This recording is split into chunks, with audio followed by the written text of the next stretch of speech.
presented by Katyani Film. बोलो बोलो बाबा बैजनाथ की फाटे पर के छौड़ी संगीत फाटे पर के छौड़ी Music संगीत देवा by घर DJ जय Vikas Bethia.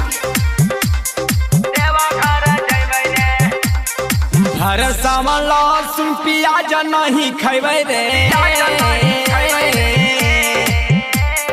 हर सामला सुन पियाज नहीं खैबै रे फाटे पर के छौड़ी संगे देवा घर जइबै रे जोड़े कवर किन हम ले अइबै रे फाटे पर के छौड़ी संगे देवा घर जइबै रे Music by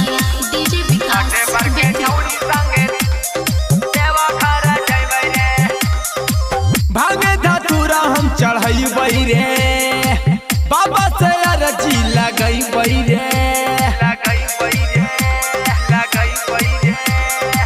भागे धतूरा हम चढ़ैबै रे बाबा से अरजी लगैबै रे मार जी एक कसम एक साथ खैबै रे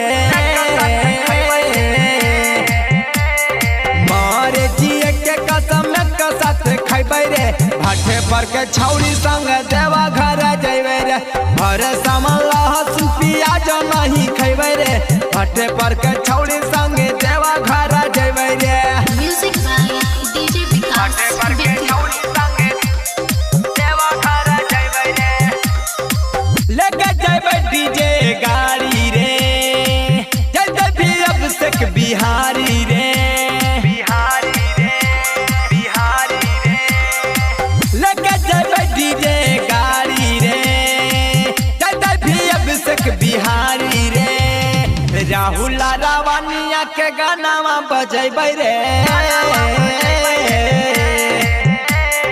राहुल रावनिया के गानावा बजैबै रे भाटे पर के छौड़ी संग देवा घर जइबै रे घर सावन लहसुन प्याज नहीं खैबै रे भाटे पर